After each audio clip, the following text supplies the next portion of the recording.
Bonjour et bienvenue dans Thème 3A pour les forts en thème et ceux qui veulent le devenir et qui, en 3 minutes environ, découvrent le monde avec 3A. Car sentir et ressentir le monde, c'est bien, mais le réfléchir, le connaître et l'influencer avec altruisme, c'est mieux. Vous avez apprécié autant que moi, j'en suis sûr, l'entretien que nous avons eu la chance d'avoir avec le professeur Christian Preda. Venu pour 3A et une conférence à retrouver en ligne avec notre institut cousin l'ILERI, il nous a fait l'amitié de nous laisser avec 3 épisodes que je vous encourage vivement à aller écouter ou réécouter. Si vous vous souvenez bien, le novice en politique Călin Georgescu avait remporté haut la main le premier tour de l'élection présidentielle roumaine, suivi d'une réformiste de centre droit peu connue, Elena Lasconi. Les favoris, dont le parti du Premier ministre sortant, avaient été éliminés. À l'indignation de l'extrême droite, la Cour constitutionnelle avait annulé ces résultats quelques heures avant le second tour, car Georgescu avait bénéficié d'une opération d'influence russe.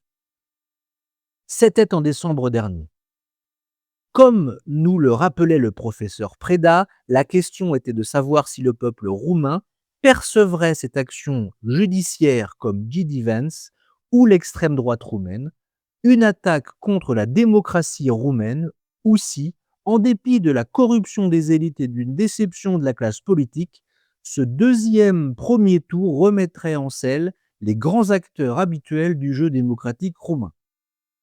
Nous avons un début de réponse. Alors A comme annulation, mais également A comme anti-système et A comme AUR, l'Alliance pour l'unité des Roumains. Le parti nationaliste d'extrême droite, dirigé par George Simion, arrivé en tête du premier tour avec 41% des voix.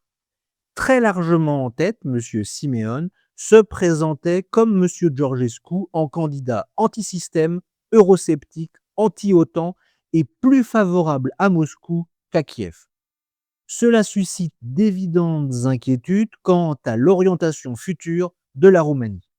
Le second tour s'annonce comme un choix crucial entre deux visions opposées, l'une nationaliste et souverainiste, très recroquevillée sur elle-même, et l'autre bien plus centriste et pro-européenne. C'est en effet Nicusor Dan, le maire centriste de Bucarest et candidat indépendant, qui a pu obtenir la seconde place avec 21% des suffrages. Il coiffe au poteau, à moins de 1 point de différence, Crin Antonescu, le candidat de la coalition gouvernementale formée par le Parti social-démocrate et le Parti national libéral. Ce revers, pour la seconde fois, a logiquement conduit à la démission du Premier ministre Marcel Ciolacu, chef des sociaux-démocrates, qui a reconnu la perte de légitimité de la coalition au pouvoir.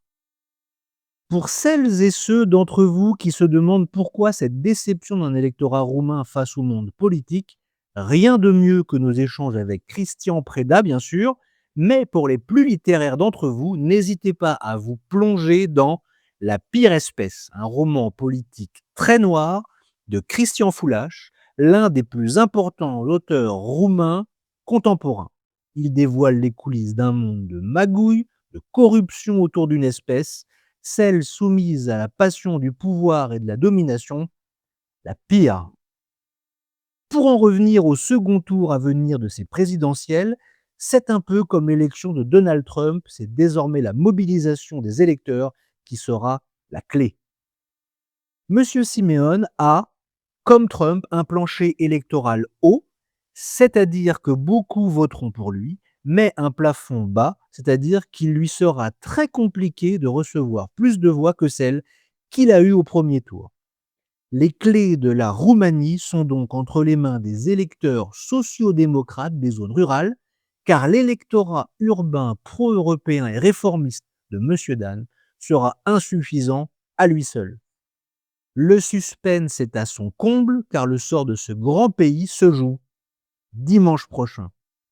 Et j'aurai la chance de m'y trouver et d'en parler rapidement en léger différé avec vous et tous les auditeurs qui souhaitent avoir de l'impact et être acteurs d'un monde meilleur. Merci d'avoir assisté à ce nouvel épisode. Assurez-vous de revenir écouter le suivant en vous abonnant et n'hésitez pas à le partager avec vos amis. Passez une agréable semaine et à très bientôt avec 3A.